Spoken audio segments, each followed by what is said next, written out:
Do you remember Penny Crayon? The 1989 cartoon about a little girl with the power of a god. As the theme song says, Penny's magic drawings are not like any other. They walk and talk and come to life and create lots of bother. The final Peter Maddocks cartoon of the 1980s, Penny Crayon followed the adventures of Penny as she used her magic drawings to solve her problems, often leading to even bigger issues. My name's Anthony Robin, you can call me Tony, and this is Remembering Penny Crayon. During the 1980s, the BBC commissioned 3 shows from Peter Maddocks and his animation company, Maddocks Cartoons. The first 2 I have already discussed in former videos, The Family Ness and Jimbo and the Jet Set. Both shows were well received by audiences and continued to be shown throughout the 80s and 90s. But Penny Crayon, as a character concept, actually precedes these 2 shows. She first appeared in the Lindy and then later the Ginty Comics for Girls in the 1970s, where Penny had a full-page gag comic strip. This early version of Penny had a different design, having black hair and a dark school uniform, but her ability to magically bring drawings to life was there from the very beginning. Her first television appearance was on an episode of Playbus, later renamed Playdays. Peter Maddocks, who had worked with the show in its earlier incarnation, Play School, read a Penny Crayon story on the show. He used his drawings to illustrate the story as he read it out loud. Unfortunately, I haven't been able to find any footage of this episode, despite spending many hours scrubbing through episodes of Playbus that have been uploaded online. If anyone does know where footage of Peter Maddocks reading this original Penny Crayon story can be found, please leave a comment below. Oh, and in case anyone was confused about the show's naming, Play School was a 1960s educational program that ran until the 1980s. Play School was then replaced with Playbus, but Playbus had to change its name to Playdays after complaints from the Playbus Association. The Playbus Association are not a TV show, but a charity, and they run actual buses which provide educational services to children. Playdays would run until the late 1990s, and Wybird was always the best stop. Anyway, Penny Crayon, the animated series. The 1989 television version of Penny Crayon was redesigned, apparently to look more like her voice actress Sue Pollard. The television version still has her glasses, but now has long blonde hair. Her school hat and uniform was replaced with a beret, a red blouse, a green skirt and black leggings. She also permanently has a pencil or crayon stuck behind one ear.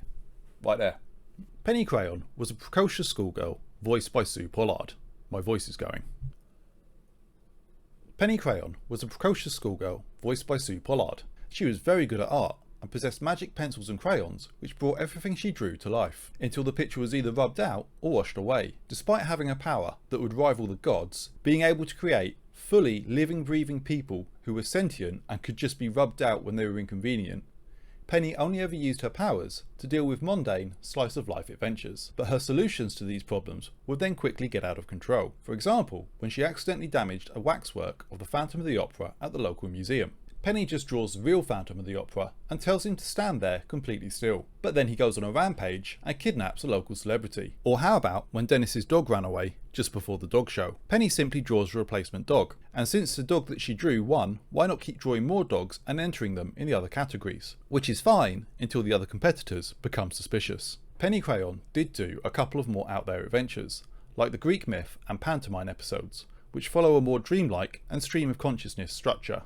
Penny is accompanied everywhere by her best friend Dennis. Dennis is very well meaning, but a bit useless. He falls well into the sidekick category, existing mostly so that Penny can explain what she's doing to him and therefore to us, the audience. Penny Crayon episodes ran for 10 minutes including credits, up from 5 minutes on Peter Maddocks' previous shows. As a result of this, Penny Crayon only has 12 episodes as opposed to the other series' 24. The longer running times of the episodes are not used to tell stories which are larger in scope, but the extra running time does allow scenes to go on for longer and to have more jokes rather than one quick one. For example, in the Family Ness episode, the Lookalike Contest, they get Ferociousness to pose as a model monster. After he comes in third in the Lookalike Contest, Ferociousness immediately leaves, being spotted by the mayoress as he dives into the water. But in the Penny Crayon episode, Waxwork Museum, not only do we get a longer setup, with Penny sneaking into the Waxwork Chamber of Horrors, but once she redraws the Phantom and leaves him there, we have time for several jokes. First a joke about him being scared of the other waxworks in the Chamber of Horrors, then a setup with him hiding on the plinth for the new waxwork to be unveiled, and then a series of jokes when he kidnaps the local aging diva, before finally being washed away by all the bubbles coming from his pipe organ. The humour in Penny Crayon is the same as in Peter Maddocks' previous works, and all 3 of his shows would be very at home on the pages of the Beano or the Dandy. Penny Crayon was not the first kids show to feature magic drawings. Many people immediately point to similarities with Simon in the Land of Chalk Drawings, a 1974 cartoon narrated by Bernard Cribbins. Although both shows do feature protagonists who create magic drawings, the specifics and more importantly the tone of the two shows are very different. Simon draws on his chalkboard and then enters the Land of Chalk Drawings, whereas Penny draws where she is and her drawings come to life in her world. Simon in the Land of Chalk Drawings came out at the tail end of the post-war years, and an almost wistful melancholy hangs over the show. The theme song is eerie and much of the animation is in black and white, and Simon has to learn a lesson in every episode about not leaving things unfinished or keeping your bad mood to yourself, whereas Penny Crayon was released more than 15 years later. The theme song is bouncy and fun, and the show is in full colour. Penny herself is precocious and independent and objects to unfair treatment from adults and authority figures.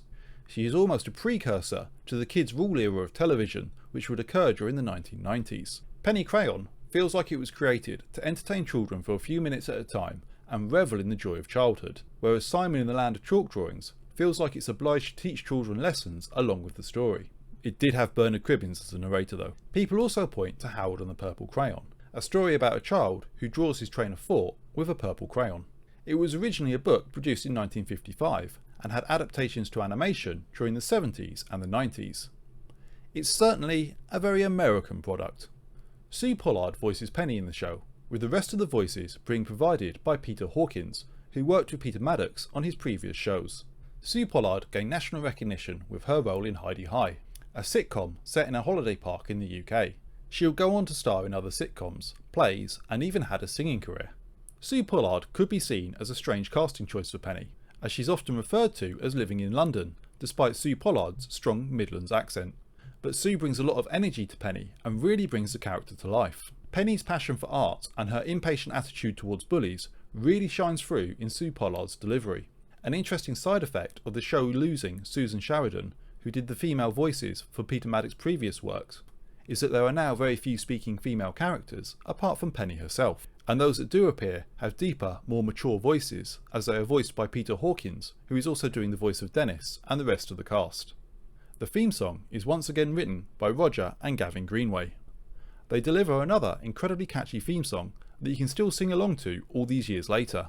The opening theme explains the premise of the show and lists off many of the things that Penny could draw with her magic crayons. The theme also demonstrates some of the problems that Penny's drawings can cause, as a giant snake trips Dennis. Penny was a hero for the arty kids. She's able to use her artwork to affect the world in literal and immediate ways.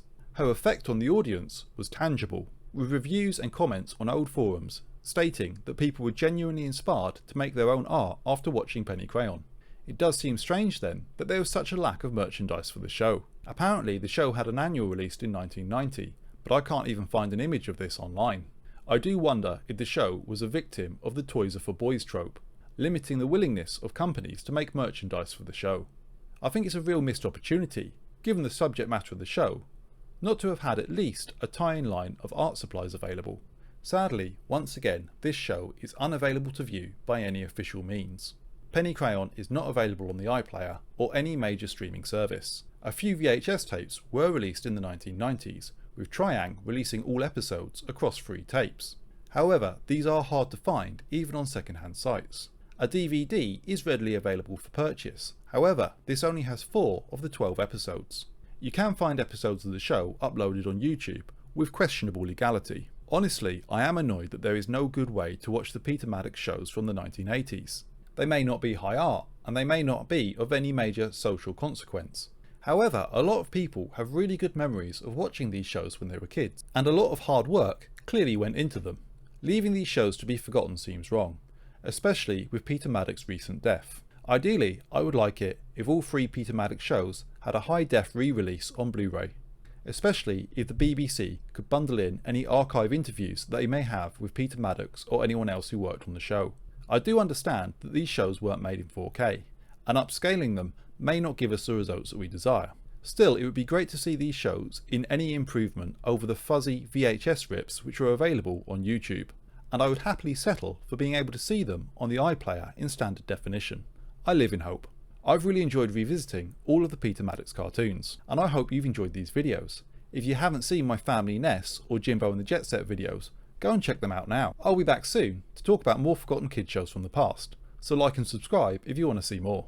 Also, why not check out my videos on The Girl from Tomorrow, an Australian kids drama about, well, a girl from tomorrow. Until next time guys, bye-bye.